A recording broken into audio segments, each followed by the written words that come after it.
BC SC JAC ఆధ్వర్యంలో నిజామాబాద్ పట్టణంలో జరుగుతున్న సామాజిక న్యాయం రాజ్యాధికారం ఎవరి కులం ఎంతో వారికంత వాటా జరుగుతున్న ఈ బహిరంగ సభకి సభాధ్యక్షత వహిస్తున్న రామాగౌడ్ గారికి, వేదికని సమన్వయపరుస్తున్న జోనల్ ఇన్ఛార్జ్ సుమన్ మహారాజ్ గారికి, వేదిక మీద ఉన్నటువంటి బొబ్బిలి నరసయ్య గారికి, బీసీఎస్సీ జేసీ జిల్లా అధ్యక్షులు,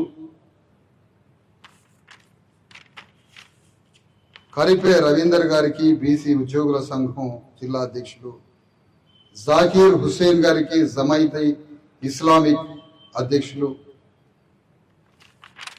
ప్రొఫెసర్ కుమారస్వామి గారికి, రాజనీతి శాస్త్ర విభాగ అధిపతి, బీసీఎస్సీ జేఏసీ రాష్ట్ర అధ్యక్షుడు, విశిష్ట అతిథి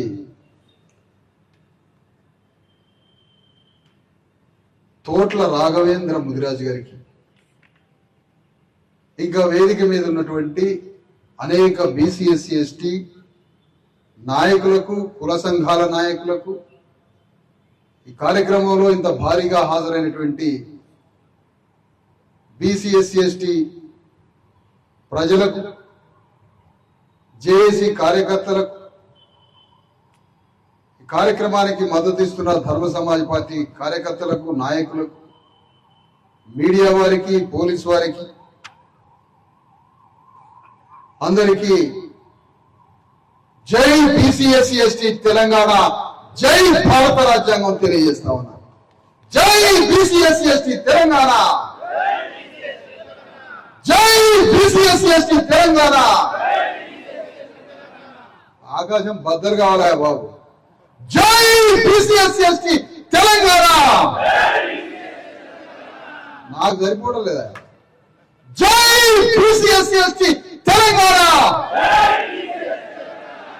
జై బీసీఎస్సీ తెలంగాణ. రైట్, ఇప్పుడు కొద్ది సరిపోయింది.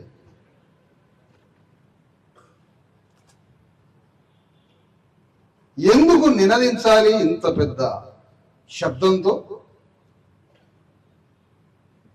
ఆకాశం బద్దలు కావాలనే మాట ఎందుకన్నాను? ఎందుకంటే తెలంగాణ గడ్డ యుగ యుగాలుగా, తరతరాలుగా అగ్రవర్ణ భూస్వాముల కింద 90% పైన మన వర్గాల ప్రజలు, మన బీసీఎస్సీ ప్రజలు దోపిడీకి గురై, అణిచివేతకు గురై, ఆ భూస్వాముల కింద బానిసల్లాగా బతికి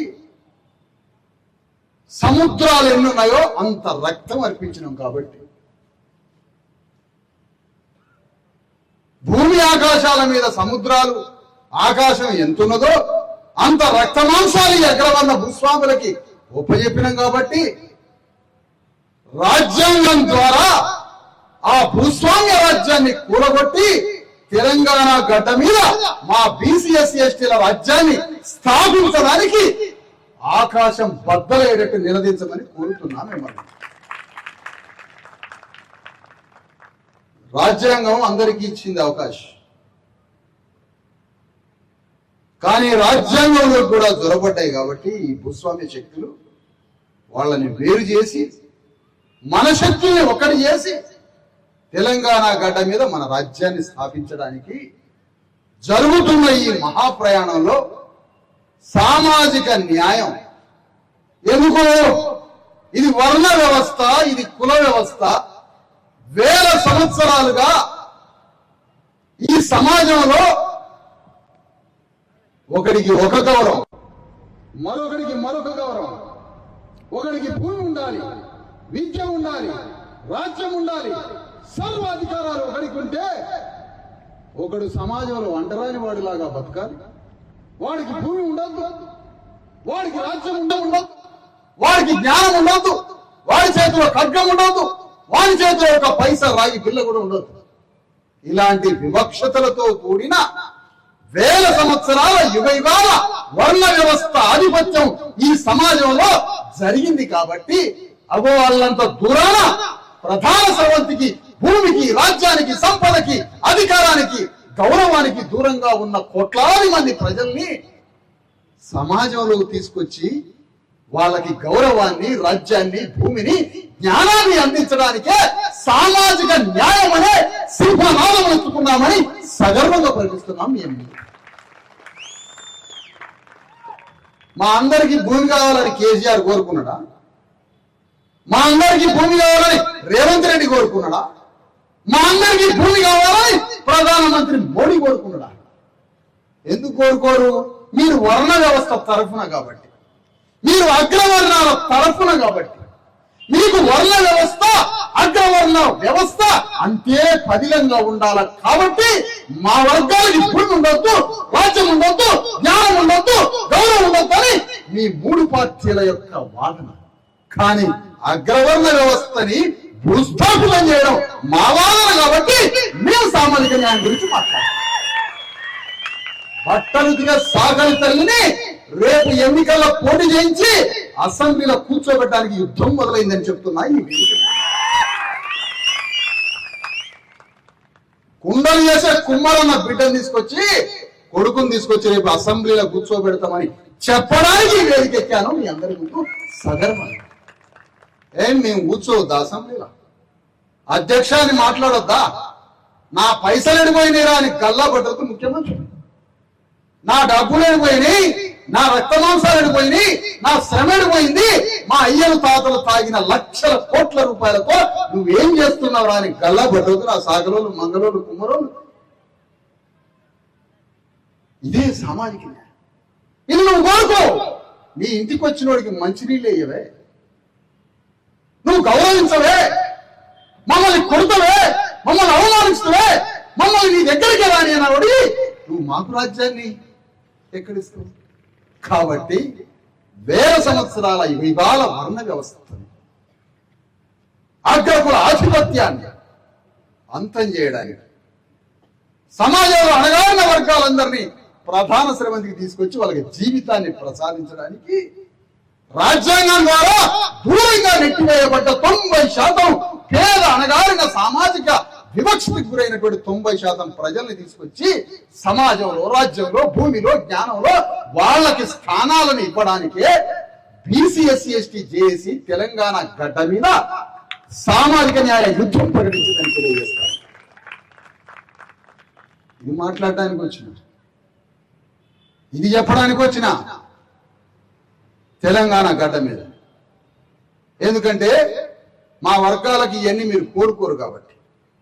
అందుకనే ఆంధ్రవాడి ఆధిపత్యం కాదు మాకు కావాల్సింది, ఆంధ్రవాడి ఆధిపత్యం అని చూపించి తెలంగాణ అగ్రవర్ణం వాడి ఆధిపత్యాన్ని అదృశ్యం చేసింది. ఎంత మోసం, ఎంత మోయం! ఏంటి మోసం? ఆంధ్రవాడి ఆధిపత్యాన్ని చూపించి తెలంగాణ అగ్రవర్ణ ఆధిపత్యాన్ని అదృశ్యం చేసింది.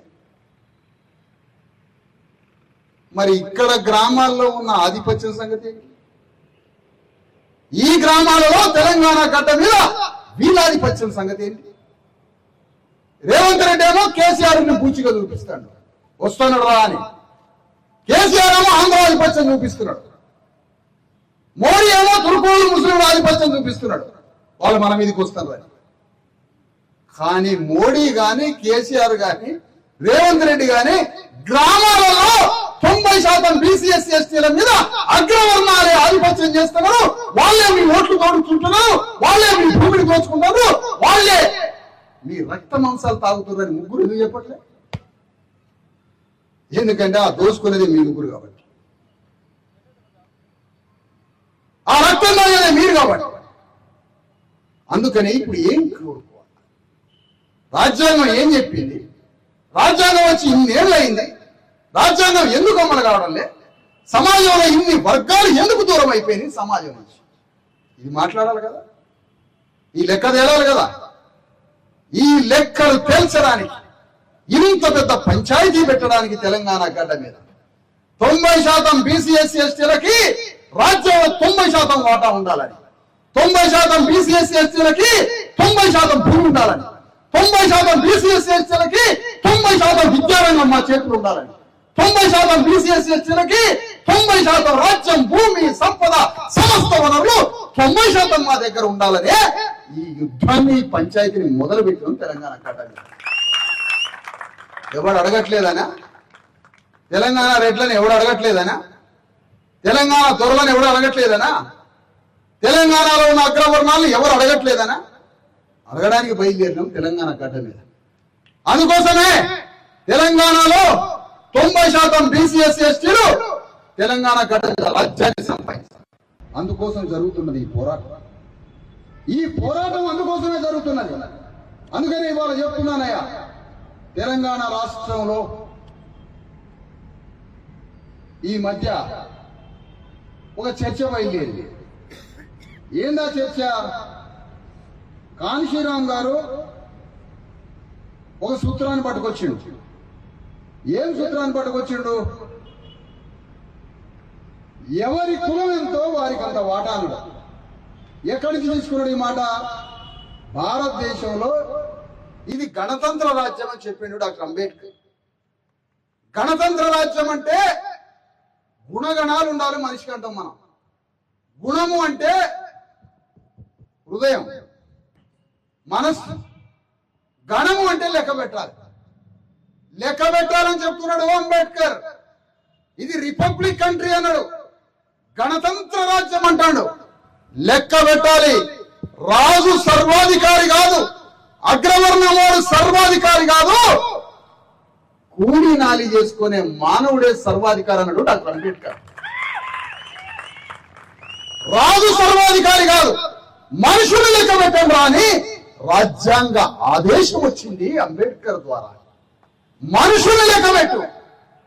ఎక్కడెంత మంది ఉన్నదో, చెట్టు మీద ఉన్నడా, గుట్ట మీద ఉన్నడా, ఇంట్లో ఉన్నడా, వాడి ఇల్లు ఉందా, వాకిలు ఉన్నదా, బర్రె ఉన్నదా, గొర్రె ఉన్నదా, భూమి ఉన్నదా, తిండి ఉన్నదా, చదువు ఉన్నదా, ఆరోగ్యం ఎట్లున్నది లెక్క పెట్టి ఆ లెక్కకి తగ్గట్టుగా భూమిని, రాజ్యాన్ని, సంపదని లెక్క పెట్టిన ప్రతి తలకాయకి ఈ సంపదని పంచమని రాజ్యాంగంలో గణతంత్ర రాజ్యం అని చెప్పిండు అంబేద్కర్.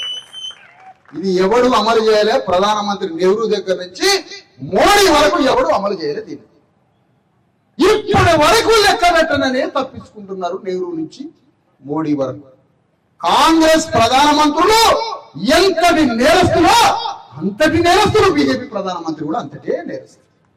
నేరస్తుడు అని చెప్తున్నాం. చిన్న 10 రూపాయలు దోచుకున్నందుకు పోలీస్ స్టేషన్ లో పెట్టి కొట్టిరు కదా మమ్మల్ని. ఈ దేశ సంపదని ఇన్ని వేల సంవత్సరాలు రాజ్యాంగం వచ్చిన తర్వాత కూడా మీరు దోచుకుంటుంటే మిమ్మల్ని పోలీస్ స్టేషన్ లో ఎన్ని దెబ్బలు కొట్టాలని అడుగుతున్నాను. ఎన్ని దెబ్బలు కొట్టాలి మిమ్మల్ని? దేశ సంపద రాజ్యాంగం ద్వారా గణతంత్రం అని చెప్పింది కదా, రిపబ్లిక్. సోషలిజం అంటే ఏంటి? సోషలిజం, సామ్యవాదం అంటే ఏంటి? మనుషుల్ని లెక్కబెట్టి సంపదను పంచు. మనుషులకి మధ్య ఫ్రాటర్నిటీని పెంచు. ఏది ఎడిపోయింది? ఈ రోజు వరకు ఫలానా బీసీ కులం, ఫలానా ఎస్సీ కులం ఎక్కడున్నారు, ఎంతమంది ఉన్నారో లెక్క పెట్టే కాలం రాయడానికి మనసు ఒప్పట్లే ప్రధానమంత్రి నరేంద్ర మోడీకి. ఇలాంటి దాన్ని రాహుల్ గాంధీ అట పాపం. రాహుల్ గాంధీ అని ఉన్నాడు తెలుసా మీకు? ఈ రాహుల్ గాంధీ అట కాన్షీరామ్ కావాలని ఆ వాక్యాన్ని ఎవరో చెప్పారు రాహుల్ గాంధీ చెవుల. ఏమని? మతం పేరుతో వస్తున్నాడు మోడీ, మతం పేరుతో బీజేపీ వస్తుంది, బీజేపీని కొట్టాలంటే నువ్వు కులాన్ని ఎత్తుకో, కులాన్ని లెక్క పెట్టాలని చెప్పు అన్నాడు. రాహుల్ గాంధీ కులాన్ని లెక్క పెడతాడట. కులాన్ని లెక్క పెట్టి కులాలను లెక్క పెట్టాలని తీసిండు. మరి కులాలను లెక్క పెట్టాలని రేవంత్ రెడ్డి చెప్పాడు.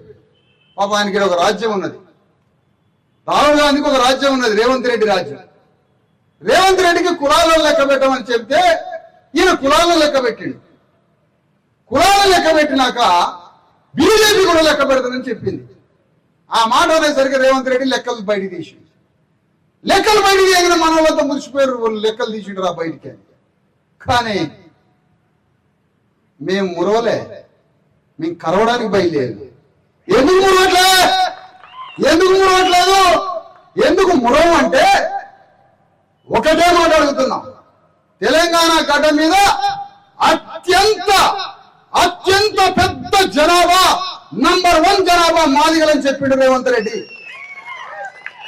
ఓకే, బాగానే ఉంది. మరి అత్యంత పెద్ద జనాభా మాదిగలు, ఆ మాదిగలకి భూమి లేదు, ఆ మాదిగలకి రాజ్యం లేదు, ఆ మాదిగలకి సంపద లేదు, ఆ మాదిగలకి ఎందులో వాటా లేదని కూడా లెక్కలు లేనిపోయింది. ఇప్పుడు మాకు సంఖ్య ఎక్కువ ఉందని మురవంటావా? మాకు భూమి లేదు, రాజ్యం లేదని నీ మీద గల్లా పట్టమంటావా అని అడుగుతున్నా నేను. ఎందుకు లేదు? 10% అని చెప్పినావు. నువ్వు 10% అంటే అది 12% ఉందని అర్థం. 40 లక్షల పైన ఉన్నదని అర్థం. మహారాష్ట్ర పోయారు, బొంబాయి పోయారు, దేశాలు పోయారు, సౌదీ పోయారు, నిజామాబాద్ నుంచి 10,000 కోటి కుటుంబాలు. మరి వాళ్ళ లెక్క పెడితే 12% ఉండరు. ముస్లింలు 10% ఉన్నారని తెలిసిపోయింది. వాళ్ళ పేదరికం, వాళ్ళ భూమి లేదు, వాళ్ళకి చదువు లేదు, వాళ్ళకి తిండి లేదు, వాళ్ళకి పౌష్టికాహారం లేదు, వాళ్ళకి ఉద్యోగాలు లేవు, వాళ్ళకి ఏమీ లేవు. మరి దాని సంగతి అంటే నువ్వు ఎక్కువ జనాభా ఉన్నారు లేదా పలానా జనాభా ఉన్నారని లెక్కలు తీయగానే మేము సంబరపడతామా? ఎందుకు సంబరపడాలి? దాని పక్కనే ఉంది లెక్క. అక్కడక్కడ మాదిగోళ్ళకి భూములు ఉన్నాయని రాశారు, ఎస్సీలకు గొల్లలకు భూములు ఉన్నాయన్నారు. చాలా మందికి భూములు ఉన్నాయి బాగానే అని లెక్కలలో రాశారు. ఇట్లా ఒక్కొక్క కులం గురించి ఏ కులం ఎంత జనాభా ఉన్నారో లెక్కలు తెలిసారు. ముదిరాజులు 20 లక్షల పైన, గౌళులు 20 లక్షలని, యాదవులు ఉన్నారు, ముదిరాజులు ఉన్నారు, గౌళులు ఉన్నారు, పద్మశాలులు ఉన్నారు. 10 లక్షల మంది, 5 లక్షల మంది, 20 లక్షల మంది, 25 లక్షల మంది అని ఒక్కొక్క కులం జనాభా చెప్పారు. 17 లక్షల మంది మాలలు ఉన్నారని చెప్పారు. కానీ కులాలు నువ్వు చెప్పినప్పుడు ఆ కులాల దగ్గర భూమి ఎంత ఉంది, ఆ కులాల దగ్గర సంపద ఎంత ఉంది, ఆ కులాలకి ఈ రాజ్యంలో వాటా ఎంత ఉన్నది, ఆ కులాల బ్రతుకెట్టున్నది అని పక్కనే ఇంకో లెక్కున్నది. మరి దాని సంగతి అంటే ఇక్కడ దొంగ దొరికిపోతున్నాడు. ఎట్లా దొరికిపోతున్నాడు? 90% బీసీ ఎస్సీ ఎస్టీలు ఉన్నారని లెక్కలేనప్పుడు 4% ఉన్న రెడ్డి ఈ రాజ్యాన్ని ఎట్లా పరిపాలిస్తాడో దొంగ చెప్పాలి. ఇప్పుడు ఈ దొంగ చెప్పాలా? 90% బీసీ ఎస్సీ ఎస్టీలు ఉండాలన్నావు కదా. గణతంత్ర రాజ్యం అంటే ఎవరెంత జనాభా ఉన్నారో వారికి అన్ని రంగాల్లో వాటా ఉండడమే రిపబ్లిక్ కంట్రీ కదా. 4% ఉన్నోడు రాజ్యాన్ని ఎట్లా పరిపాలిస్తాడు రెడ్డి అని అడుగుతున్నావు. 90% ఉన్నోళ్ళం మేము కదా పరిపాలించాల్సింది, మేము కదా ఈ రాజ్యాన్ని వెళ్ళాల్సింది. కానీ నువ్వెట్లా వెళ్తావు రాజ్యాన్ని? అందుకనే అడగడానికి ఎవరి కులం ఎంతో వారికి అంత వాటా ఈ లెక్క తెలుసాలి. ఇది బద్దలైనప్పుడే రాజ్యంలో ఉన్న సంపద, భూమి, రాజ్యం అన్ని సమానంగా పంచుతారు. అందుకోసం ఇలా రేవంత్ రెడ్డిని అడుగుతాం, కేసీఆర్ని అడుగుతాం. నువ్వు ఆంధ్రాధిపత్యం, ఇప్పటికీ ఆ పీరికి ఆంధ్రాధిపత్యమే అంటారు. ఆంధ్రాధిపత్యం కాదురా బాబు, అగ్రవర్ణాధిపత్యం మాట్లాడవాళ్ళు.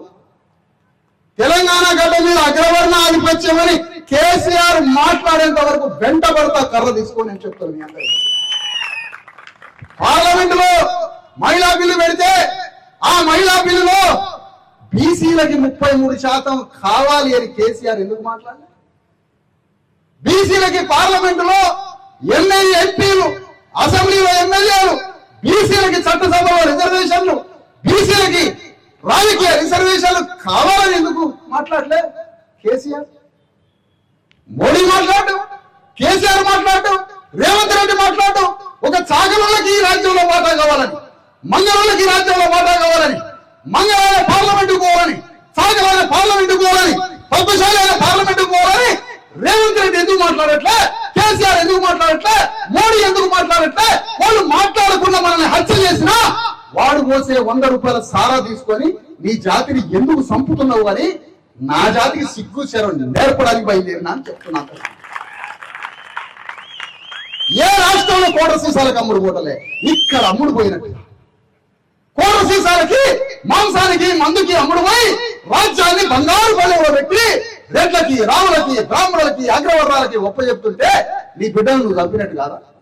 నీ కొడుకును చంపినట్టు కాదా?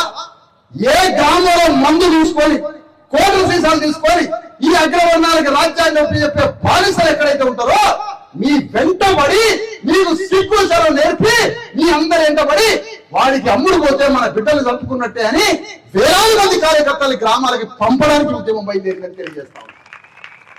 ఇది బంద్ కావాలి, విప్లవంలాగా బంద్ కావాలా. అది బంద్ అయితేనే తమిళనాడులో మొదలైంది, ఏనాటి నుంచో మొదలైంది, అది మరింత పెరిగింది. అది ఏ రాజ్యమా అది తర్వాత సంగతి. ఒక మార్పు వచ్చింది. ఆట ఆయన్ని పంపించారు అసెంబ్లీలోకి. ఈడ బట్టలకి సాకలైన అసెంబ్లీకి పంపుతాం, పద్మశాలిని పంపుతాం, రాజ్యంలోకి యాదవులను పంపుతాం, సమస్త అణగారిన కులాల్ని అసెంబ్లీలోకి పంపుతాం. ఎంతకాలం ఈ మోసం? అందుకనే ఈ రోజు కేసీఆర్ మళ్ళా వస్తున్నాడు సమాజంలోకి. సమాజంలోకి వచ్చి ఏం మాట్లాడింది? ఒక సామాజిక న్యాయం బద్దలై బయటకు వస్తా ఉంది. అనగారిన 90% బీసీ ఎస్సీ ఎస్టీ కులాల చైతన్యం వాడు ఏ పార్టీలో ఉన్నా మొన్న సర్పంచ్ ఎన్నికలలో 85% బీసీ ఎస్సీ ఎస్టీలు సర్పంచ్లు అయ్యారు. ఏ విప్లవం వస్తాయి, ఏ చైతన్యం వస్తాయో బీసీ ఎస్సీ ఎస్టీ జేఏసీ గ్రామ గ్రామం గ్రామ గ్రామం తిరిగి అసలు రాజ్యం అంటే ఏంటి, అసలు భారత రాజ్యాంగం అంటే ఏంటి, బీసీల పరిస్థితి ఏంటని గ్రామ గ్రామం తెలంగాణ గడ్డ మీద 3-4 ఏళ్ల నుంచి గడప గడపకి తిరిగి అణగారిన కులాల 90% ప్రజల యొక్క రాజ్యాంగ హక్కుల గురించి, రాజ్యాల వాటా గురించి సింహనాదం చేస్తే భూకంపంలాగా బీసీ ఎస్సీ ఎస్టీ చైతన్యం వచ్చింది ఈరోజు తెలంగాణ గడ్డ మీద. మరి కేసీఆర్ రాక మొన్న వచ్చిండు బయట. వచ్చినోడు సామాజిక న్యాయం గురించి ఎందుకు మాట్లాడితే అది ఉరితాడైతే అది ఉరితాడై తన కొడుకు ముఖ్యమంత్రి కాదు, తన అధికారంలోకి రావాలని ఈ చైతన్యాన్ని నేనే పెంచి దానికి మీద సిగ్నేచర్ చేస్తే అది సామాజిక భూకంపంగా మారి బీసీ ఎస్సీ ఎస్టీలు రాజ్యానికి వస్తారు. ఇది ఇదే చల్లారిపోతుంది 4 రోజులు మాట్లాడి అనుకుంటాడు కేసీఆర్. 4 రోజులు మాట్లాడి చల్లారేది కాదు, ఇది అగ్ని పర్వతం లాంటి విషయం. ఇది చల్లారదు. ఇది మీ అగ్రవర్ణ రాజ్యం కారి బూడిదయ్యేంత వరకు మా చల్లారదు. అందుకనే తెలంగాణ గడ్డ మీద ఈ రోజు అడుగుతున్నావు రేవంత్ రెడ్డిని, నువ్వు కులాల లెక్కలు బయటికి తీసినావు కదా, భూములు మాకు కూడా ఉన్నాయని మాకు భూములు అగ్రవర్ణాలతో దాదాపుగా సమానంగా ఉన్నాయని చూపిస్తున్నాడు అక్కడక్కడ. ఎవరికన్నా డౌట్ వచ్చిందా ఎందుకు వచ్చినాయో భూములు మనకి? మా పేరు మీద అక్కడక్కడ భూములు ఉన్న సంగతి కూడా మాకు తెలియదు. మరి ఎట్లా వచ్చినాయి భూములు? ల్యాండ్ సీలింగ్ భూ సంస్కరణలతో అగ్రవర్ణ భూస్వామ్య భూములు మా పేర్ల మీద రాసిండ్రు. మాకు తెలియకుండానే మాయ జరుగుతున్నది, మాకు తెలియదు. బినామీ పేరు మీద ఆ భూములు రాస్తే ఆ భూములు మాకున్న రికార్డులను చూపించి నువ్వు భూమి లేదని నువ్వు తప్పించుకున్నావు, మాకు భూమి ఉందని చూపిస్తున్నావు. కానీ ఆ భూమి సంగతి తెలియదు మాకు. ఈ రోజు రాజ్యంలో భూమిలో సంపదలో మా వర్గాలకు ఏమీ లేదు. నువ్వేమో పక్కన జనాలు చూపిస్తున్నావు, కానీ జనానికి రాజ్యంలో వాటా లేదు. ఇగో ఈ పంచాయతీ గురించి మాట్లాడడానికి బయలుదేరి, ఇది మాట్లాడడానికే బయలుదేరాం.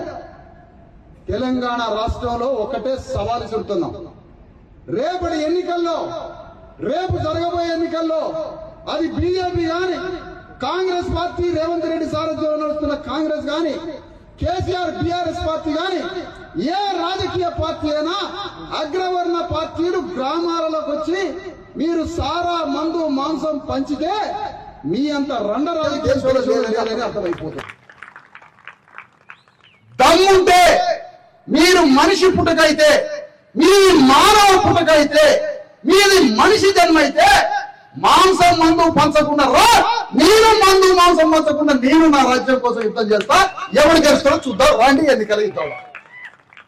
సవాలు చూస్తున్నాం. ఒక్క పైసా పంచం మేము, మా దగ్గర పైసలేవు. పైసా పంచడానికి మేము అలాంటి వాళ్ళం కాదు. మేము డాక్టర్ అంబేద్కర్ ఫూలే వారసులం. రాజ్యాంగాన్ని బతికేయడానికి బయలుదేరుతున్నాం. కాబట్టి నువ్వు ఒక్క పైసా పంచడానికి వీల్లేదు, మాంసం మందు పంచడానికి వీల్లేదు. ఒక్క నామినేషన్ వేసి నీ వాడు రావాలి ఎన్నికల్లో, నా వాడు ఎన్నికల్లోకి వస్తాడు, యుద్ధం జరుగుతుంది. ఎవరికి రాజ్యం వస్తుందో చూద్దాం రేపు ఎన్నికల్లో.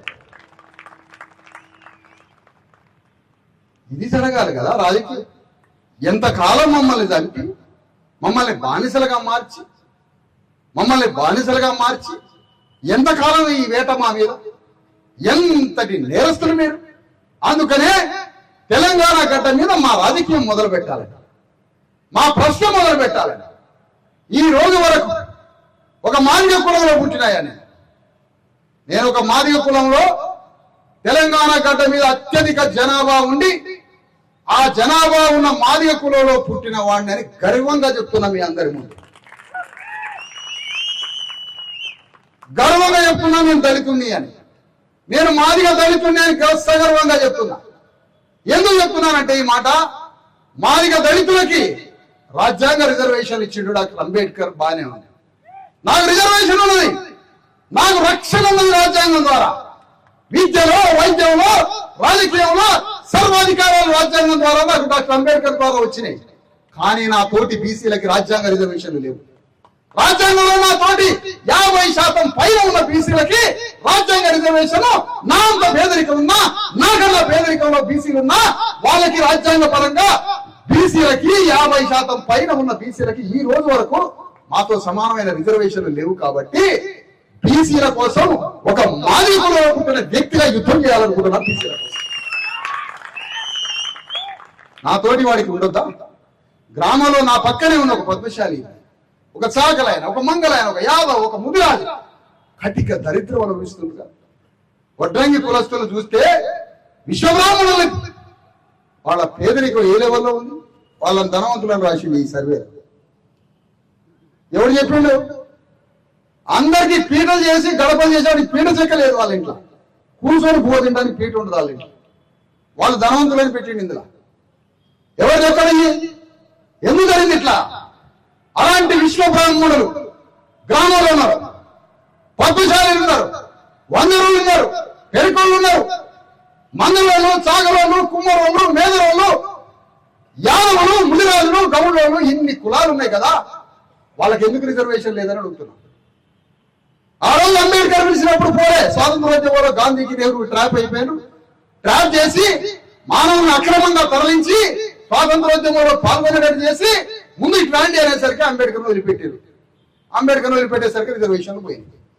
స్వాతంత్రోద్యమం వచ్చింది, రాజ్యం వచ్చిన తర్వాత బీసీలకి చేయి చూపించారు. ఈ రోజు వరకు బీసీలకి రాజ్యాంగ పరంగా పార్లమెంట్, అసెంబ్లీలో, చట్టసభల దగ్గర నుంచి గ్రామం వరకు రాజ్యాంగ రిజర్వేషన్స్ లేవు. రాజ్యాధికారం విద్యలో లేవు, ఉద్యోగాలు లేవు. అలాంటి బీసీలకి 50% చట్టసభల్లో, విద్యలో, ఉద్యోగాల్లో, సమస్త రంగాల్లో 50% పైన ఉన్న బీసీలకి రాజకీయంగా అన్ని రంగాల్లో రిజర్వేషన్స్ కావాలని ఒక మాదిగ కులంలో పుట్టిన దళితుడుగా విశారద మహారాజు యుద్ధానికి బయలుదేరుతున్నాడని మీ అందరికీ తెలియజేస్తున్నా. గ్రామాలలో మన బీసీ సోదరులకు చెప్పండి. ఇదే ఆలోచనతో బీసీల కోసం యుద్ధం చేద్దామని ఒక మాల సామాజిక వర్గంలో పుట్టి ఒక రాజనీతి శాస్త్ర అధ్యక్షుడిగా, విభాగాధిపతిగా ఉన్నటువంటి ఒక కుమారస్వామి ప్రొఫెసర్, నీతో పాటు నేను కూడా యుద్ధం చేస్తా బీసీల కోసం అని బయలుదేరియాలు వచ్చిండు. జేఏసీ ఉద్యమంలో అందరం కూడినాం. ఎస్టీలం, బీసీలం, ఎస్సీ ఎస్టీలం అందరం గర్విద్దాం. కానీ మరి మాదిగలకి రాజకీయ అస్తిత్వం ఉంటుందా? 10% మాదిగలు ఉండగానే సంఖ్యలు కొడతారు రే. 10% మాదిగలు ఉండగానే సంఖ్యలు కొట్టిరు కదా. మరి 10% మాదిగలు ఉన్నప్పుడు 4% లేని వాడేమో రాజ్యాన్ని వెళ్తారట, 1% లేని కమ్మోడు రాజ్యాన్ని వెళ్తారట. మరి 12% ఉన్న మాదిగోడు తెలంగాణని పరిపాలించొద్దని అడుగుతున్నా మీ అందరి ముందు. అంటే మనకు ఒక రాజకీయ అధికారం వద్దా? రాజకీయ అస్తిత్వం వద్దా? 10-12% ఉన్న వాళ్ళు బీసీల కోసం కూడా ఇబ్బంది చేసి, మాదిగలు బీసీల కోసం, ఎస్టీల కోసం, సమాజంలో అన్ని వర్గాల కోసం మాదిగలు యుద్ధం చేసి, మాదిగలు, బీసీలు, ఎస్టీలు, పేద ముస్లింలు అందరం కలిసి తెలంగాణలో రాజ్యాన్ని మనం పరిపాలించొద్దని అడుగుతున్నాను నేను. ఏది పని? ఇదే పని, ఇదే ధర్మం మనది. ఈ ధర్మం కోసమే, ఈ రాజకీయ ధర్మం కోసం పనిచేయాలి. అందుకనే ఈ రోజు తెలంగాణ గడ్డ మీద రేవంత్ రెడ్డి గ్రామంలో భూములు ఆక్రమిస్తున్నాడు. అయ్యా, ఇందిరమ్మ రాజ్యం అని ఒక పక్కన అంటాడు. ఆ రోజు పూసినప్పుడు ఇందిరమ్మ గ్రామాలలో ప్రభుత్వ భూములు అణగారిన కులాలకి పంచింది. మాదిగోళ్ళకి పంచింది, మాలోళ్ళకి పంచింది, సాకలోళ్ళకి, మంగళోళ్ళకి, బీసీలకి భూములు పంచింది. ఎన్నో గ్రామాల్లో జరిగినాయి తెలంగాణలో.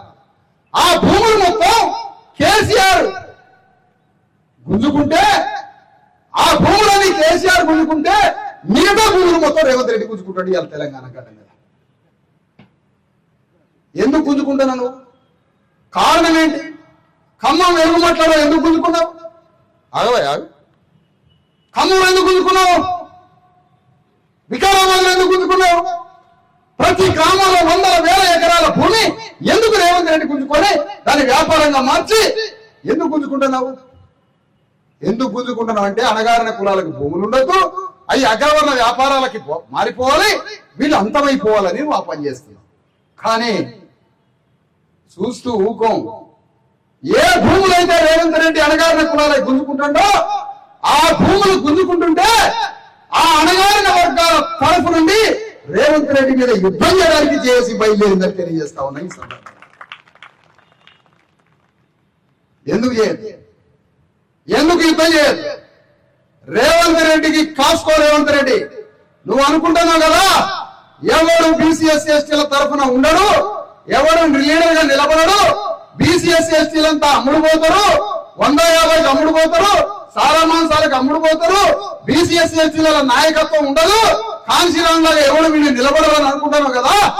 కాన్సీరామ్ తెలంగాణలో పుట్టిండుని ఎంతు చేర్చడానికి, ఈ గుండెల మీద యుద్ధం చేయడానికి రేవంత్ రెడ్డి యొక్క రాజ్యాన్ని పగలజీ భూస్థాపితం చేయడానికి యుద్ధం బయలుదేరిందని నిజామాబాద్ వేదిక బయలుదేరి చెప్తున్నాం. ఈ సందర్భంగా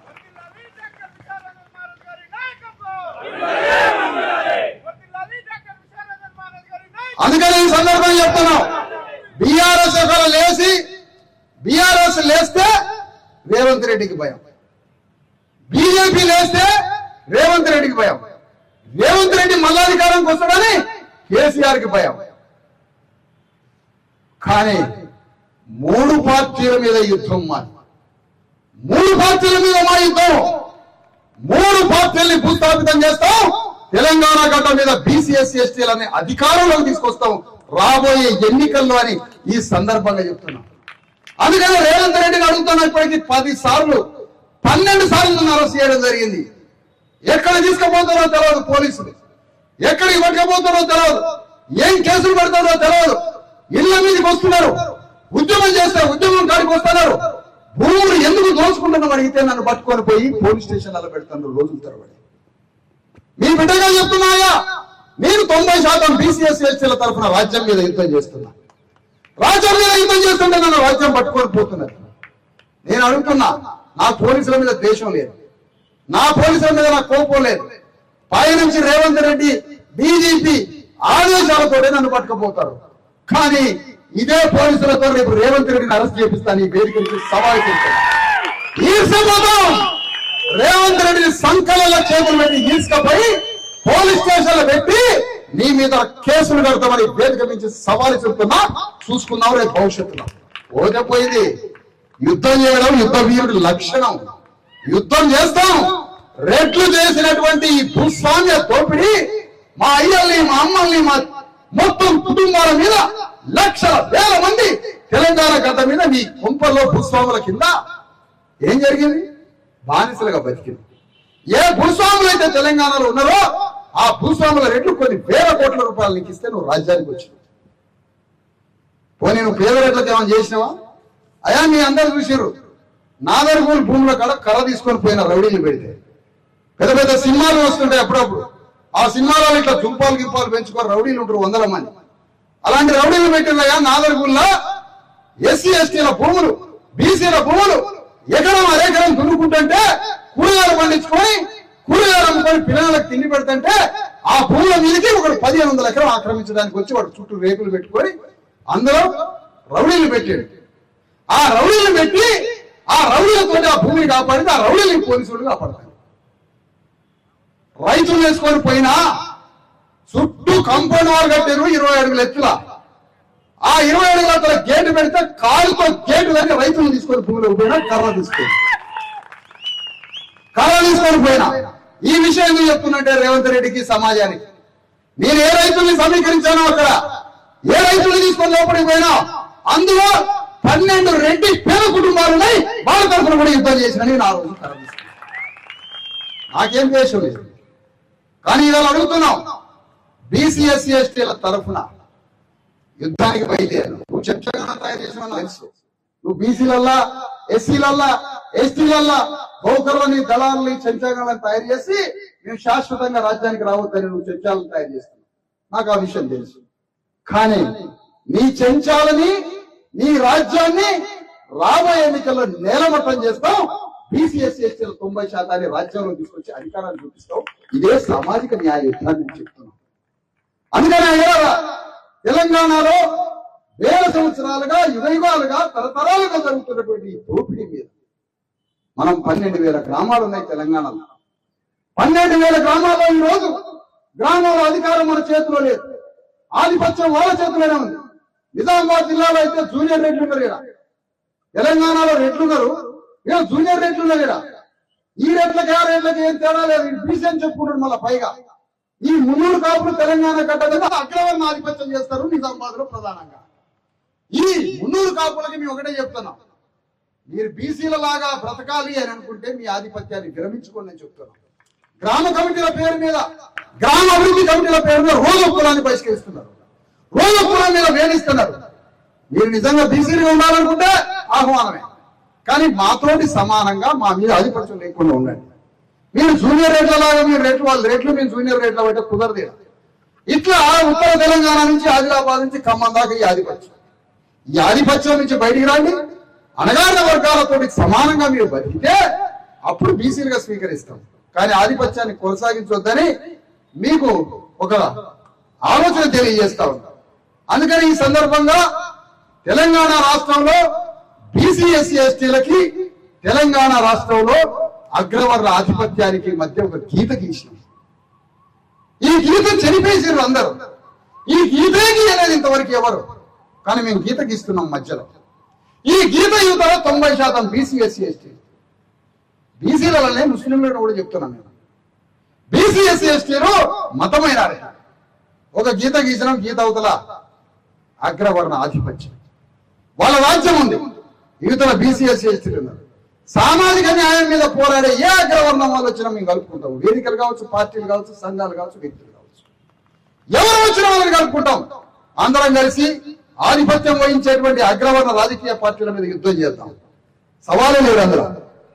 కానీ గీత గీస్తున్నాం గ్రామాలలో గీత గీసి మా ప్రజల్ని సమీకరించి ఆ ప్రజలతో రేపు రాబోయే రోజుల్లో మీ అగ్రవర్ణ రాజ్యం మీద దండెత్తడానికి, దండయాత్ర చేయడానికి, రాజ్యం కోసం యుద్ధం చేయడానికి 3 పార్టీల మీద యుద్ధాన్ని ప్రకటిస్తున్నాం. ఈ వేదిక మీద నుంచి, నిజామాబాద్ వేదిక నుంచి. ఇదే రేపు తెలంగాణలో జరగబోయేటువంటి భవిష్య పోరాటం. దానికోసం 50% బీసీలు ఉన్నారు పైన, దానికోసం 50% రిజర్వేషన్లు కావాలి. అది భూమిలో కావాలి, పార్లమెంట్ అసెంబ్లీలో కావాలి, గ్రామ సర్పంచ్లో కావాలి. ఆ బిల్లులు అంతే ఆగిపోయినాయి. బీజేపీ కూడా బిల్లులు ముట్టుకునేది లేదు, కాంగ్రెస్ కూడా అడిగేది లేదు, బీఆర్ఎస్ కూడా ఇది ఏందని అడిగేది లేదు. బీఆర్ఎస్ అడగలాట బీసీ రిజర్వేషన్ల గురించి, కాంగ్రెస్ అడగలాట, బీజేపీ చేయలాట. మరి ఎవరు అడగాలి? మేమేదో 10 మందితో ధర్నా చేసేది కాదు మాది. బీసీల రిజర్వేషన్ల చట్టం అది పార్లమెంటులో రాజకీయ రిజర్వేషన్ల దగ్గర నుంచి గ్రామాల సర్పంచ్ వరకు ఆ చట్టాలని అమలు కావడానికి, విద్యలో ఉద్యోగాలు కూడా బీసీలకి రిజర్వేషన్ల చట్టం రాజ్యాంగబద్ధంగా ఎస్సీ ఎస్టీలకి ఎంత బలమైన రక్షణ చట్టం ఉందో అంత బలమైన రక్షణ చట్టం రాజ్యాంగ పార్లమెంటు ద్వారా చట్టం వచ్చేంత వరకు యుద్ధం చేస్తాం బీసీల తరఫున. గ్రామాల పోయి సమీకరించండి. గ్రామాల్లో బీసీలకి ఎటుగారి జీవితం అయిపోయింది. గ్రామాల్లో పోయి సమీకరిద్దాం బీసీలని, సవాలు లేదు సమీకరిద్దాం. ఒక పక్కన బీసీ ఎస్సీ ఎస్టీ జేఏసీ ఆధ్వర్యంలో రాజ్యాధికారం కోసం మా భూమి రథయాత్ర సాగుతా ఉంది. రేపు మొదలైతుంది ఇంకో 15 రోజుల్లో. గ్రామంలో హాస్పిటల్స్ ఎట్లున్నాయి అడుగుతాం. ఈ హాస్పిటల్ బాగు చేయడానికి రేవంత్ రెడ్డికి ఎందుకు మనసు రావడాలి? పలానా స్కూల్ బాగు చేయడానికి రేవంత్ రెడ్డికి మనసు ఎందుకు రావడాలి? పలానా గ్రామంలో ఇల్లు లేని వాడికి ఇల్లు ఎందుకు కట్టియాడాలి? పలానా గ్రామాల్లో చేసుకోవడానికి పని లేని వాడికి పని ఇయ్యట్లే. గ్రామాలలో, పట్టణాలలో బీసీ ఎస్సీ ఎస్టీలు పేద అగ్రవర్ణాల యొక్క సమస్యలు ఎందుకు ఇంత ఘోరంగా ఉన్నాయి? గ్రామంలో రథయాత్ర రాబోతుంది రేపు.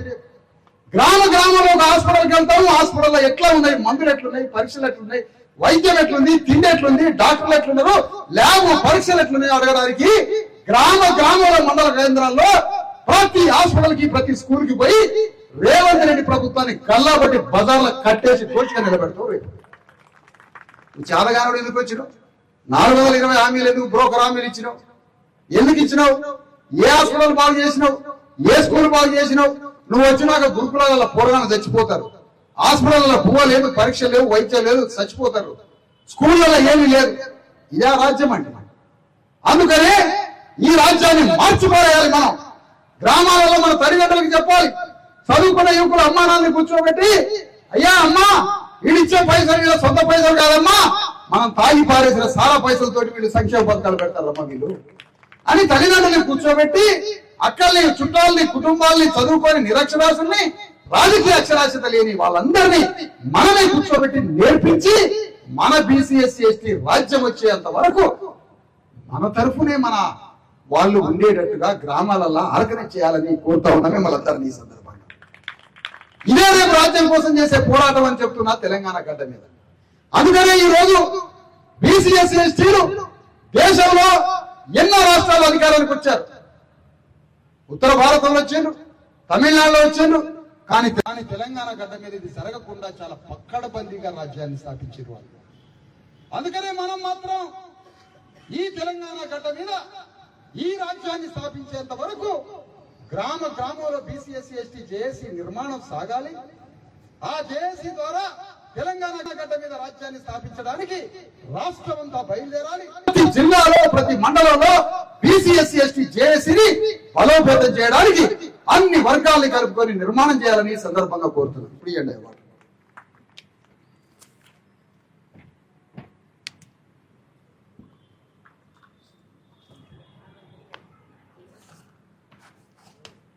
నిజామాబాద్ జిల్లాలో ఇక్కడ చూడండి అయ్యా, నిజామాబాద్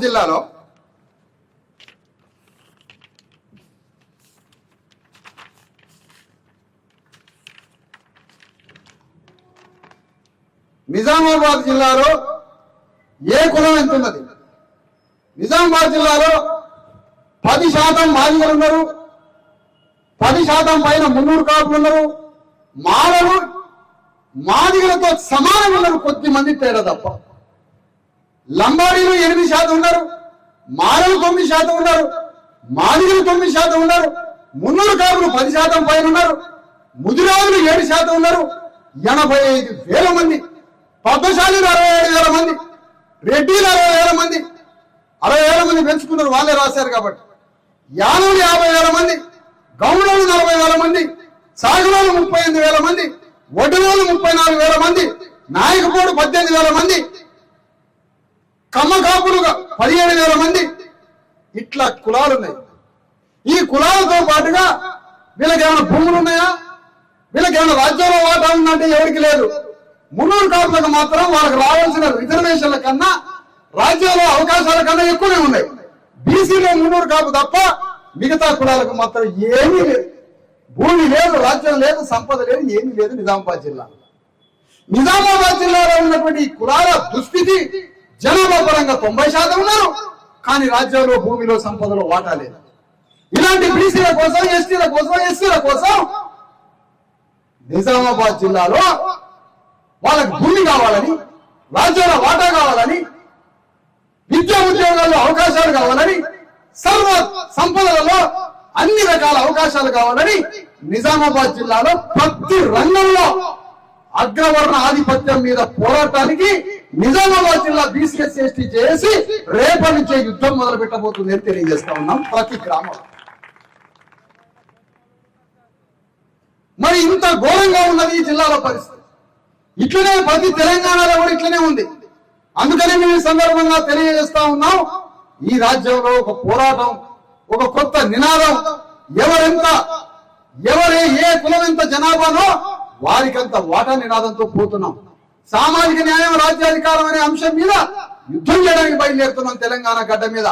అమ్మలారా ఎలారా మీ అందరికీ ఒకటే చెప్తున్నా, గ్రామాల్లో ఉన్న అమ్మలకి, అయ్యలకి, అక్కలకి, అన్నలకి, కుటుంబ పెద్దలకి, చదువు ఉన్నా లేకపోయినా రాజ్యాంగ అక్షరాస్యత రాజ్య అక్షరాస్యత ఉన్నా లేకపోయినా మొదటిసారిగా చెప్తున్నాం, తెలంగాణ గడ్డ మీద 90% ఉన్న బీసీఎస్సీ ఎస్టీలు 2000 సంవత్సరాల పైగా ఈ అగ్రవర్ణ భూస్వాముల కింద నలిగిపోయినాం. మనమందరం వాళ్ళ ఇళ్లలో గట్టి చాకరీ చేసినాం. మన రెక్కలు మాంసం రక్తం మొత్తం వాళ్ళ భూస్వాముల గడిన కల్పితం చేసినాం.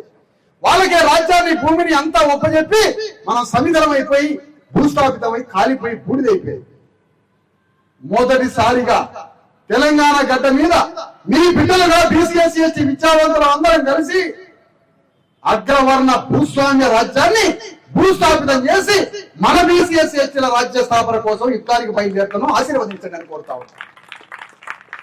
ఈ పోరాటం కేసీఆర్ ఎందుకు చేయట్లేదో మేము అడుగుతున్నాం. ఈ పోరాటం ప్రజాపాలన చెప్పిన రేవంత్ రెడ్డి చేయకపోగా రేవంత్ రెడ్డి భూస్వామ్య రాజ్యాన్ని స్థాపించిండు రేవంత్ రెడ్డి.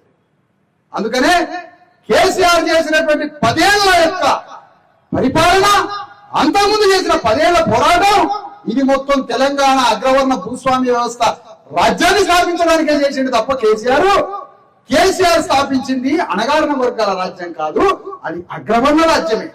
తన గురించిన్నదే కానీ తను పెట్టుకున్నది మొత్తం రెడ్లనే. తన సైన్యం అంతా సైన్యాధ్యక్షులంతా రెడ్లే. ఆ రెడ్లతో నిజామాబాద్ లో నువ్వు ఎవరు గొప్ప చెప్పినావు? నీ రాజ్యాన్ని రెడ్లకే ఒప్ప చెప్పినావు. అన్ని జిల్లాలు ఎవరు గొప్ప చెప్పినావు? రెడ్లకే ఒప్ప చెప్పినావు. రెడ్ల గొప్ప చెప్పి రెడ్డి సైన్యాధ్యక్షులతో తెలంగాణ గడ్డ మీద రాజ్యానికి వచ్చినావు.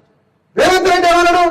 బయటికి రండి రెడ్లంటే మనమే రాజ్యాన్ని స్థాపించుకుందామని కేసీఆర్ పార్టీలో ఉన్న రెడ్లందరినీ పిలిచిండు. ఆత్మగౌరవం లేదా? కేసీఆర్ దగ్గర రెడ్లంతా ఎందుకుంటారు? మీకు ఆత్మగౌరవం లేదా అని కేసీఆర్ దగ్గర ఉన్న రెడ్లందరినీ పిలుచుకొని రెడ్డి రాజ్యాన్ని స్థాపించిండు. నేనంటున్నా రేవంత్ రెడ్డికి ఆత్మగౌరవం ఉందని అంటున్నా. నేనంటున్నా మీ అందరికీ రేవంత్ రెడ్డికి ఆత్మగౌరవం ఉన్నది. ఎందుకంటే కేసీఆర్ కి అమ్ముడు పోలే రేవంత్ రెడ్డి. కేసీఆర్ కి అమ్ముడు పోకుండా కేసీఆర్ తో యుద్ధం చేసి తన కుటుంబంలో ఎన్ని కష్టాలు వచ్చినా రేవంత్ రెడ్డి తన బిడ్డ పెళ్లి కూడా పోకుండా రేవంత్ రెడ్డి అరెస్ట్ అయి కేసీఆర్ కి అమ్ముడు పోకుండా ఆత్మగౌరవంతో యుద్ధం చేసి రేవంత్ రెడ్డి ముఖ్యమంత్రి అయ్యిండు. ఆత్మగౌరవంతో యుద్ధం చేసి కేసీఆర్ కూడా చంద్రబాబు నాయుడు మీద యుద్ధం చేసిండు, రాజశేఖర రెడ్డి మీద యుద్ధం చేసిండు, కాంగ్రెస్ పార్టీ మీద యుద్ధం చేసిండు. ఎక్కడా లొంగిపోకుండా కేసీఆర్ ఎక్కడ అమ్ముడు పోకుండా కేసీఆర్ కూడా రాజ్యాన్ని స్థాపించాడు. ఎక్కడ అమ్ముడు పోలేదు, ఎక్కడ లొంగిపోలేదు. ఆత్మగౌరవం కేసీఆర్ కుంది, ఆత్మగౌరవం రేవంత్ రెడ్డికి ఉంది. వాళ్ళు ఎక్కడ అమ్ముడు పోలేదు. చంద్రబాబు నాయుడు ఎక్కడ అమ్ముడు పోలే, ఆత్మగౌరవంతో రాజ్యానికి వచ్చింది. రాజశేఖర రెడ్డి కూడా చంద్రబాబు నాయుడికి అమ్ముడు పోలే, రాజ్యానికి వచ్చింది. కేసీఆర్ రేవంత్ రెడ్డిలో అమ్ముడు పోకుండా రాజ్యానికి వచ్చారు. మీరెట్లా ఆత్మగౌరవంతో రాజ్యానికి వస్తారో నేను కూడా అమ్ముడు పోకుండా ఆత్మగౌరవంతో యుద్ధం చేస్తాను. నేను కూడా లొంగిపోను. రేవంత్ రెడ్డి ఆదర్శం. నువ్వెట్లా కేసీఆర్ మీద యుద్ధం చేసి అమ్ముడు పోకుండా లొంగిపోకుండా కష్టాలు పాలై నువ్వు ఆత్మగౌరవంతో నీ రెడ్డి రాజ్యాన్ని స్థాపించుకున్నావో, కేసీఆర్ కూడా చంద్రబాబు నాయుడు అమ్ముడు పోకుండా ఆత్మగౌరవంతో నీ వెలమ రాజ్యాన్ని ఎట్లా స్థాపించుకున్నావో, వెలమారెడ్డి రాజ్యాన్ని కేసీఆర్ ఎట్లా స్థాపించిండో మీ ఇద్దరితో యుద్ధం చేసి నా ప్రజలకి రాజ్యాన్ని ఒప్పచెప్పడానికి బయలుదేరినా. చలో కాసుకున్నారా? నువ్వు చూసిన సాంప్రదాయ దుకాణాలు కావు మాయ. లొంగిపోవడానికి శాలువాగా పూలదండ అయితే లొంగిపోయేటోళ్ళం కాదు మేము. ఆ బ్యాచ్ కాదు మేము. భూస్థాపితం చేస్తాం రెడ్డి రాజ్యాన్ని, మంచి మెడ నుంచి రాజ్యాన్ని భూస్థాపితం, అగ్రవర్ణాలు భూస్థాపితం చేసి మేము రాజ్యానికి వస్తాం. రాహుల్ గాంధీ అట రాజీవ్ గాంధీకి వారసుడట, రాజ్యానికి వస్తున్నాడు. ఇందిరమ్మకు వారసుడట, రాజశేఖర రెడ్డికి వారసుడు జగన్మోహన్ రెడ్డి అట, కేసీఆర్ కి వారసుడు కేటీఆర్ అట. ఒక్కొక్కళ్ళు వారసులట. వారసత్వంతో రాజ్యానికి వస్తారట. రేవంత్ రెడ్డి సురవరం ప్రతాప్ రెడ్డికి వారసుడు, రెడ్డి రాజ్యాన్ని స్థాపించడానికి. మీరు వాళ్ళకు వారసులు అయితే నేను అంబేద్కర్ వారసుని రాజ్యాన్ని తేడానికి. నేను కూడా అంబేద్కర్కి వారసుని, పూలేకి వారసు. నేను కూడా లొంగిపోకుండా ఆత్మగౌరవంతో యుద్ధం చేస్తాం. గ్రామాలలో ఏ రెడ్లు ఆధిపత్యం చేస్తారు, ఏ దొరలు ఆధిపత్యం చేస్తారు, ఏ కమ్మారెడ్డి నర్మ దొరలు ఆధిపత్యం చేస్తారో వాళ్ళకి అభిముఖంగా ప్రతి గ్రామంలో ఒక గౌండాయిని, ఒక చాకలాయిని, ఒక యాదవుని, ఒక ముదిరాజుని, ఒక మావాయిని, ఒక మాదిగాయని మొత్తాన్ని అభిముఖంగా నిలబెట్టి మేము కూడా గ్రామాల్లో మీతో పోటీ పడి 5వ రాజకీయ శిబిరాన్ని గ్రామాల్లో ఏర్పాటు చేస్తాం మీతో యుద్ధం చేయడానికి. అందుకని తల్లిదండ్రులకు చెప్పండి, కూర్చోబెట్టి, అమ్మా లొంగిపోవద్దమ్మా, మన అయ్యని చంపింది వీళ్ళే అమ్మా, మనకి సారా పోసి మందు పోసి హాస్పిటల్ లేకుండా, మన బిడ్డలకు చదువు లేకుండా, మనల్ని సర్వనాశం చేసి, మనకి సమాధులు కట్టి, మన ప్రాణాలు తీసి, మన దినాలకే మన బియ్యం కట్టలు ఇస్తారమ్మా వీళ్ళు 5,000 10,000 ఇచ్చి. ఈ పట్టు నా కొడుకు రాజ్యానికి రానియద్దమ్మా, మనమే రాజ్యానికి రావాలని గ్రామంలో మన తల్లిదండ్రులకు చెప్పండి. ఈ రోజు నుంచే వీళ్ళ మోసాన్ని ఈ విధంగా చెప్పి మన తల్లిదండ్రుల్ని, మన చదువుకున్న వాళ్ళని, మనందరినీ ఒక్కటి చేసి ఎవరి పైసా ముట్టుకోవద్దు, ఎవరి దగ్గరికి పోవద్దు, ఆత్మగౌరవంతో యుద్ధం చేద్దాం. తెలంగాణ గడ్డ మీద బీసీఎస్సీ ఎస్టీల రాజ్యాన్ని స్థాపిద్దాం. మన రాజ్యమే వస్తే 10,000 గ్రామాలలో అమెరికా లాంటి స్కూల్స్ పెట్టిస్తామమ్మా. గ్రామాల్లో మన బిడ్డని 1వ తరగతిలో మన పిల్లగాన్ని చేర్పిస్తే ఉద్యోగం వచ్చేంత వరకు బిడ్డల్ని గవర్నమెంటే తన బిడ్డలుగా దత్తత తీసుకొని ఉద్యోగం వచ్చిందాక చదివిస్తాం. తల్లిదండ్రులు ఎవరో కాదు, ఇంట్లో మీరు తల్లిదండ్రులు కావచ్చు, గవర్నమెంటే తల్లిదండ్రులుగా బిడ్డలు చదువుకుంటారు.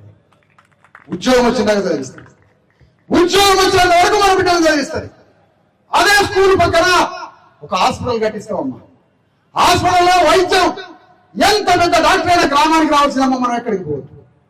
ఎంత పెద్ద డాక్టర్ అయినా, ఒక గైనకాలజిస్ట్, ఒక ఎండి డాక్టర్, ఒక చిల్డ్రన్ స్పెషలిస్ట్, ఒక సర్జన్, మందులు, భోజనం, పరీక్షలు, అన్ని రిహాబిలిటేషన్ అన్ని కలిపి ఒక హాస్పిటల్ కట్టిస్తామమ్మా గ్రామాలు. మన బీసీఎస్సీ ఎస్టీల రాజ్యం వస్తుంది. మనకి యశోద హాస్పిటల్ లేకపోతే Apollo hospital Reddy Yashoda hospital రావాలి. ఈ హాస్పిటల్ నేలబట్టం చేసి గవర్నమెంట్ హాస్పిటల్కి ప్రాణం పోస్తాం. ఇది అర్థం కావట్లేదా? గ్రామాలు ప్రైవేట్ హాస్పిటల్కి వేల కోట్ల రూపాయలు ప్రభుత్వం ఇస్తుంది. ప్రైవేట్ హాస్పిటల్కి వేల కోట్ల రూపాయలు కానిచ్చిస్తాను. వేల కోట్ల రూపాయలు ఎందుకు ఇస్తాను? ప్రైవేట్ హాస్పిటల్కి మాకు ఆ శక్తి ఉన్నదా?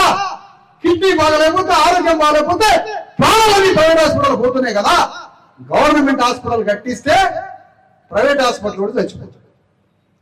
గవర్నమెంట్ హాస్పిటల్ కట్టిస్తే అందులో 10 మంది డాక్టర్లను పెడితే అది మంచిగా హాస్పిటల్ నడిస్తే మేము ప్రాణం పోసుకుంటాం, ప్రైవేట్ హాస్పిటల్ కూడా చచ్చిపోతారని ప్రైవేట్ హాస్పిటల్ వాడిని బతికేయడానికి 90% బీసీఎస్సీ ఎస్టీలు దంపుతున్నాడమ్మా రేవంత్ రెడ్డి, కేసీఆర్, బీజేపీ. మేమేం చేస్తామంటే 90% బీసీఎస్సీ ఎస్టీలకి హాస్పిటల్ కట్టించి అందులో అందరినీ డాక్టర్లను పెట్టి మేము ప్రాణం పోసుకొని ప్రైవేట్ హాస్పిటల్లోని చంపేస్తామమ్మా, మేమే చంపేస్తాం. ఇగో దానికోసమే మా రాజ్యం. తెలంగాణ గడ్డ మీద 1 కోటి ఎకరాల భూమి ఉందమ్మా, మిగులు భూమి. 1 కోటి ఎకరాల భూమి ఉందమ్మా. భూమి లేని వాళ్ళు 25 లక్షల కుటుంబాలు ఉన్నాయమ్మా. 25 లక్షల కుటుంబాలు ఉన్నాయి. మనిషికో ఎకరం పంచుకుంటాం. 25 లక్షల కుటుంబాలు మేము భూమి పంచుకోవద్దా? భూమి పంచుకుంటాం, హాస్పిటల్ కట్టుకుంటాం, స్కూల్ కట్టుకుంటాం, సమాజంలో గౌరవంగా పెరుగుతాం, సమాజంలో ప్రధాన శ్రవంతికి రావడానికి రాజ్యానికి వస్తాం అని తల్లిదండ్రులకు చెప్తాం మనందరం కలిసి గ్రామాలు. ఆ విధంగా ఒక్కొక్క ఇంటికి చెప్పి, ఒక్కొక్క కుటుంబానికి చెప్పి, ఒక బోర్డు పెట్టి, ఒక గ్రామంలో చెట్టుకి ఎక్కడో సెంటర్లు అందరినీ కూర్చోబెట్టి, అమ్మా మనం తాగే సారా డబ్బులు 1,00,000 కోట్ల రూపాయలు వస్తాయి అమ్మా గవర్నమెంట్. ఈ 1,00,000 కోట్లతోటే మనకి పింఛన్లు ఇస్తారమ్మా. మనం తాగే సారా డబ్బులు, మనం ఖర్చు పెట్టే డబ్బులు, మన ఉప్పుకి, మిరపకాయలకి, బట్టలకి, షాపులకి కట్టే ట్యాక్సులు మొత్తం గవర్నమెంట్ కి 1,50,000 కోట్లు వస్తాయమ్మా. ఈ 1,50,000 కోట్ల పైసలతోటే మనకి సంక్షేమ పథకాలు పెడుతున్నామ్మా. వాడు మన పైసలతోటే మనల్ని ఈ విధంగా చేస్తాడు. ఈ పైసలన్నీ మనయే, ఈ ఓట్లన్నీ మనయే, ఓట్లు మనయే, పైసలు మనయే. మనల్ని కొట్టించే పోలీసు వాళ్ళు మనవాళ్ళు. రాసిన రాజ్యాంగం మనది. ఇక చెప్పండి, రాసిన రాజ్యాంగం నీదేనా? వచ్చే పైసలు నీయేనా? వేసే ఓట్లు నీయే. నిన్ను కొట్టడానికి వచ్చే పోలీసుడు నీ అన్న తమ్ముడేనా? ఈ రాజ్యం ఎవరిదయ్యా? రేవంత్ రెడ్డిదా? ఈ రాజ్యం కేసీఆర్దా? ఈ రాజ్యం బీజేపీదా? ఈ రాజ్యం బీసీఎస్సీ ఎస్టీల రక్త మాంసాల రాజ్యం ఇది. ఈ రాజ్యాన్ని మనం తిరిగి తెచ్చుకోవడమే చచ్చిపోయిన మన తల్లిదండ్రుల ఆత్మశాంతి. ఎవరైతే మన కుటుంబ సభ్యులు 100,000 లక్షల కోట్ల మంది తిండి లేక పస్తులుండి రిక్షాలు దొక్కి కూలినాలి పనిచేసి వాళ్ళ భూమిలో రక్త మాంసాలు ఇచ్చి వాళ్ళ గ్రామాలని వాళ్ళ భూముల్ని వాళ్ళకి ఇంత నిర్మాణం చేసి పెట్టి చచ్చిపోయారు మన తల్లిదండ్రులు.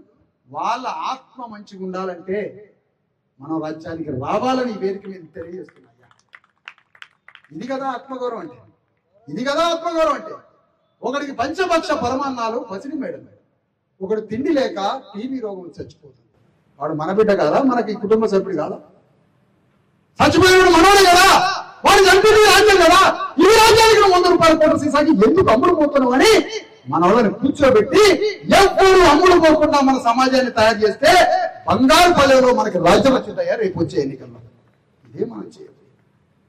అందుకనే బీసీ ఎస్సీ ఎస్టీ చేసి అగ్రవర్ణ పేదల్ని కలుపుకుంటాం. సామాజిక న్యాయం కోసం పోరాడే వేదికల్ని, సంస్థల్ని, రాజకీయాల్ని ఎవరు ముందుకు వచ్చినా వేదికల్ని కలుపుకొని భూస్వామ్య పెట్టుబడిదారి అగ్రవర్ణ రాజ్యాన్ని భూస్థాపితం చేసి తెలంగాణ గడ్డ మీద మన రాజ్యాన్ని స్థాపించడానికి జరగబోతున్న యుద్ధం. ఈ యుద్ధంలో మొదటి శత్రువు మాకు రేవంత్ రెడ్డి, 2వ 3వ శత్రువులు కేసీఆర్, బీజేపీ, 3ంటిని భూస్థాపితం చేస్తాం. ఇదే మా యుద్ధ నినాదమని వేదిక నుంచి ప్రకటిస్తున్నాం. మిగులు పోవట్లేదా రేవంత్ రెడ్డిని అడిగేటోడు ఎవడు లేడాట? అడగడానికి బయలుదేరండి ఆదరుతుడా ఈ పోరాడని చూస్తున్నాడయ్యా, ఏడగొడుతున్నాడని చూస్తున్నాడయ్యా. నేను చెప్తున్నా, మీ బిడ్డ యుద్ధానికి బయలుదేరుతుంది రేవంత్ రెడ్డి మీద. రేవంత్ రెడ్డి రాజ్యాన్ని భూస్థాపితం చేయడానికి 90% బీసీ ఎస్సీ ఎస్టీల బిడ్డ అయిన విశాల యుద్ధానికి బయలుదేరుతాడు. కాపాడుకోండి, ఏం చేస్తారో చేసుకోండి. తెలియజేస్తున్నాను ఈ వేదిక మీద. అందుకనే ఈ యుద్ధం చేయడం అంబేద్కర్ కోరుకున్నది, ఈ యుద్ధం చేయడం పూలే కోరుకున్నది, ఈ యుద్ధం చేయడం సామ్రాట్ అశోక చక్రవర్తి కోరుకున్నది. అందుకనే మన రాజ్యం ఒకటి ఉన్నది భూమి మీద సామ్రాట్ అశోక రాజ్యం ఒకటి ఉన్నది. అది మన రాజ్యం అని చెప్పాడు అంబేద్కర్. అది మన రాజ్యం, దాన్ని తిరిగి తెచ్చుకోండి అని భారత జాతీయ పతాకం మీద అశోకుడి ధర్మచక్రం పెట్టి రాజ్యాన్ని తిరిగి తెచ్చుకోమన్నాడు డాక్టర్ అంబేద్కర్. అందుకోసం సాగుతున్నది ఈ యుద్ధం. అందుకనే భూములు ఆక్రమించడం రేవంత్ రెడ్డి పని, వాటిని విడిపించి మా ప్రజలకు పంచడం మా పని. ఇది మా పని, ఇది మా ధర్మం. మా కుటుంబాలు, మా పేదలు, మా అణగారిన వర్గాలకు చేయాల్సిన కర్తవ్యం. అందుకని గ్రామాలలో ఈ ఉద్యమాన్ని లేవదీద్దాం. ఆంధ్ర ఆధిపత్యం అని చెప్పావు, ఎన్నో టీఎంసీలు నీళ్లు దోచుకున్నాడు ఆంధ్రుడు అని చెప్పినావు, ఉద్యోగాలు దోచుకున్నాడు అన్నావు, ఉపాధి దోచుకున్నాడు అని చెప్పినావు. నేను అడుగుతున్నా కేసీఆర్ని, నీ రాజ్యంలో, నీ తెలంగాణ రాజ్యంలో బీసీలకు ఎంత వాటా ఉంది? నీ రాజ్యంలో ముదిరాజులకు ఎంత వాటా ఉందని వాగ్దానం ఇచ్చావు. నీ రాజ్యంలో సాగవులకు ఎంత వాటా ఉందని వాగ్దానం ఇచ్చినావు. నీ రాజ్యంలో యాదవులకు ఎంత వాటా ఉందని నాకు వాగ్దానం ఇచ్చినావు. భూమి గాని, రాజ్యం గాని, సంపద గాని ఎలాంటి వాటా ప్రకటించకపోయినా ఆంధ్ర ఆధిపత్యం అంటే ఆంధ్ర వారి మీద యుద్ధం చేసినావు. రాజ్యం నువ్వు తీసుకున్నావు, మాకెందుకు ఇలా రాజ్యాన్ని? మరి ఇప్పటికే మాట మాట్లాడుతున్నాడు కేసీఆర్ నోట్ల నుంచి బీసీ ఎస్సీ ఎస్టీల రాజ్యం రావాలని ఆ నోట్ల నుంచి అనిపించేంత వరకు నోట్లనే యుద్ధం చేద్దాం కేసీఆర్ మీద. నోట్ నుంచి రావాలి సామాజిక న్యాయం. ఎంతటి అహంకారం మనిషి చూశారు. తన ప్రాణం పైన తాను మెట్టుదిగలట బీసీ ఎస్సీ ఎస్టీల రాజ్యం రావాలని చెప్పడట. ఎందుకు చెప్పాలా?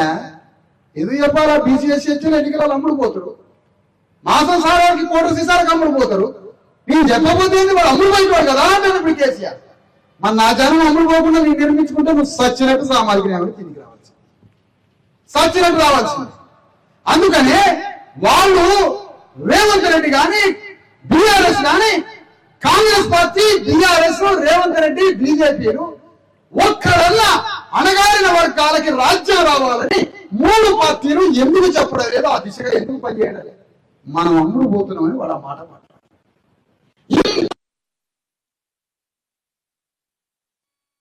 ఇంత న్యాయం మన పక్షాన ఉన్నా పార్లమెంట్ నుంచి గ్రామ స్థాయి వరకు బీసీలకి చట్టసభల్లో, విద్యలో, ఉద్యోగాల్లో గ్రామ స్థాయి రిజర్వేషన్లు లేకపోతే ఒక్కడన్నా ఎందుకు పోరాటం?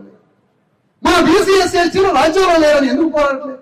అమెరికాలో, యూరోప్ దేశాల్లో నల్ల వాళ్ళకి రాజ్యం లేదని రాజ్యం ఇచ్చారు, నల్ల వాళ్ళకి భూమి లేదని భూమి ఇచ్చారు, నల్ల వాళ్ళకి చదువు లేదని చదువు ఇచ్చారు, నల్ల వాళ్ళకి సినిమా ఫీల్డ్ లో అవకాశాలు లేవని సినిమా పరిశ్రమ చెప్పారు. నల్ల వాళ్ళకి రాజ్యం ఇచ్చారు, సినిమా ఫీల్డ్ ఇచ్చారు, భూమిని ఇచ్చారు, విద్యుత్ ఇచ్చారు, సమస్త సర్వ సంపదల్లో నల్ల వాళ్ళకి 40% వాటా ఇచ్చారే. నల్ల వాళ్ళే అధికారానికి వచ్చారే. మీరు 24 గంటలు అమెరికా తిరిగి ఏం పాఠం నేర్చుకున్నారు? ఇక్కడ ఈ పట్లు మనకి ఎందుకు రాజ్యం ఇవ్వట్లేదని మీరు గల్లా పట్టు అడుగుతుంది. సిగ్గు లేదురా మీకు? క్షణం లేదు. 24 గంటలు అమెరికా పోతున్నారు కదా, ఆలయం మూమెంట్ జరిగింది కదా 1925లో, అక్కడికి అమెరికా పోయింది కదా ఆలయం ఉద్యమంలో. ఏం చెప్పారు బ్లాక్స్? ఈ రాజ్యంలో వాటా కావాలని యుద్ధం బయలుదేరింది 25లో. అలాంటి నల్ల వాళ్ళకి రాజ్యంలో వాటా, అధికారంలో వాటా, సంపదలో వాటా, సినిమా ఫీల్డ్ లో వాటా, చదువులో వాటా. ఎంత పెద్ద ప్రైవేట్ స్కూల్ అయినా అందులో సగం మంది నల్లవాళ్ళు ఉండాలని చట్టం చేసింది. ఒక రియల్ ఎస్టేట్ వెంచర్ ఇస్తే ఆ వెంచర్ లో 40% నల్ల వాళ్ళకి ఇల్లు ఇవ్వాలని చట్టం చేసింది. మరి మా బతికేంది ఇక్కడ? నువ్వు 24 గంటలు అమెరికా పోతావు, సంవత్సరాల తర్వాత అక్కడ ఉంటావు. అక్కడ జరిగిన మార్పులు, అక్కడ జరిగిన సామాజిక న్యాయం, అక్కడ Martin Luther king, Abraham Lincoln దగ్గర నుంచి బయలుదేరిందే. అంత పెద్ద యుద్ధం బయలుదేరి అణగారిన వర్గాలని ప్రధాన స్రవంతిలోకి తీసుకొచ్చిన అమెరికా పోతున్నవే. గణతంత్ర రాజ్య సూత్రాలను నిర్మించినటువంటి అన్ని యూరోప్ దేశాలు పోతున్నవే. మరి ఏది ఇక్కడ మీరు నేర్చుకున్న బుద్ధి సిక్కి ఏదనంటారు? మీరు ఏ విధంగా ఏ ఒక్క విషయం నేర్చుకోలేక యూరోప్ దేశాలపై ఇవాళ అడుగుతున్నాం మేము. ఈ కుల వ్యవస్థ, ఈ వర్ణ వ్యవస్థ, ఈ సమాజంలో మాకు న్యాయం లేకుండా దూరం పెట్టినటువంటి ఈ పరిస్థితి ఇప్పటికైనా అగ్రవర్ణాలు మారండి అని చెప్తున్నాం. ఎందుకంటే ఒక సాంస్కృతిక మార్పు రావాలనుకునేటోళ్ళు అంబేద్కర్ ఏ కూడా మీద కత్తిగాడు పెట్టమని రాయేసుకోవటమని, సాంస్కృతికంగా మనిషి యొక్క హృదయాన్ని మార్చమన్నాడు అంబేద్కర్. ఆ పని చేస్తుంది జేఏసీ, బీసీఎస్సీ. ఇంతగా దోపిడీ అయింది ప్రపంచంలో ఎవరు లేరు కదా, అణగారిన వర్గాలంత దోపిడీ. బీసీఎస్సీలు ప్రపంచంలో ఇంత బానిసత్వం లేదు కదా. ఎక్కడ ఇంత బానిసత్వం మా మీద జరిగినా ఎక్కడన్నా వయలింటికి కానీ ఎవరి మీదనైనా హింసాపరంగా పొమ్మని అంబేద్కర్ చెప్పినా మేము పోయినాం? లేదు కదా. ఇప్పటికైనా మారండి. రేట్లు, అగ్రవర్ణాలు మీరంతా మారండి. మారకపోతే ఈ ఓటు ద్వారా బుద్ధి చెప్తాం, ఓటు అనే యుద్ధం చేస్తాం. 6 అడుగుల బుల్లెట్ కాదు, 6 అడుగుల బ్యాలెట్ నింపుతాం మీ గుండెల్లో రాబోయే. అందుకని ఈ సందర్భంగా చేస్తున్నాం, మరొకసారి వాగ్దానం నినాదం చేస్తున్నాం. తెలంగాణ గడ్డ మీద బీసీఎస్సీ ఎస్టీ బిడ్డలంతా రాజ్యం కోసం, సామాజిక న్యాయం కోసం, ఎవరి కులం ఎంతో వారికంత వాటా కోసం, అందరికీ రాజ్యంలో, సంపదలో, భూమిలో, విద్యలో, వైద్యంలో అన్నింటిలో 90% ప్రజలకి 90% వాటా కావాలని చేస్తున్న ఇంత పెద్ద యుద్ధంలో మొత్తం బీసీఎస్సీ ఎస్టీలంతా ఇంటికి ఒక మనిషి పాల్గొనాలని ఈ యుద్ధాన్ని విజయవంతంగా ముగించి రాబోయే ఎన్నికల రాజ్యం కోసం ప్రతి దగ్గర జరిగే దోపిడీ మీద రేవంత్ రెడ్డి మీద యుద్ధం చేస్తాం. ఆ దోపిడీ అరికట్టడానికి బీఆర్ఎస్ ఎందుకు రావట్లేదని బీఆర్ఎస్ అడుగుతాం. బీఆర్ఎస్ దగ్గరికి బజార్కి వస్తే బీఆర్ఎస్ మీదకి పోతాం, రేవంత్ రెడ్డి కాంగ్రెస్ మీదకి పోతాం. ఆనాడు తెలంగాణ ఉద్యమానికి నువ్వు వాటా ఇచ్చా, తెలంగాణ ఉద్యమం వైపా ఆంధ్రోడి వైపా అన్నారు. నువ్వు తెలంగాణ ఉద్యమం వైపా ఆంధ్రోడి వైపా అన్నారు. ప్రతి పార్టీ వాడిని, ప్రతి ఒక్కరిని అసలు ఎవరికి నిద్రపడలేదు తెలంగాణ ఉద్యమంలో. ఎవరికి నిద్రపడలేదు. ఆంధ్రోడి వైపా, తెలంగాణ వైపా. మేము రేపు నువ్వు అగ్రవర్ణం వైపా, అణగారిన కులం వైపా కల్లా పట్టుడుతాం. ప్రతి ఒక్కరిని ఎటువైపు కాంగ్రెస్ పార్టీ దగ్గరికి వస్తాం. 90% బీసీఎస్సీ ఎస్టీల వైపా, 10% అగ్రవర్ణాల వైపా. ఎటువైపు చెప్పాలి? ఇది సత్యం. నేను 90% అన్నాడు అనుకో, మరి నీ రాజ్యం ఎవరికి ఇచ్చినావు? నీ భూమి ఎవరికి ఇచ్చినావు? నీ సంపద ఎవరికి ఇచ్చినావు? నీ విద్యా అవకాశాలు ఎవరికి ఇస్తున్నావు? నీ ఆస్తులంతా నీ ప్రైవేట్ వాడికి ఇచ్చినావా, అణగారిన వర్గాలకు ఇచ్చినావా? ఈ ప్రశ్న బీజేపీ అయినా, కాంగ్రెస్ అయినా, బీఆర్ఎస్ అయినా, అధికారంలో ఉన్నటువంటి 3 పార్టీలు 90% బీసీఎస్సీల వైపా, 10% అగ్రవర్ణాల వైపు తేల్చుకుంటాం. రేపు బజార్కి వస్తే బజార్లో నిలబెట్టి అడుగుతాడు, గల్లా పెట్టి అడుగుతాం. నువ్వు ఎటువైపు?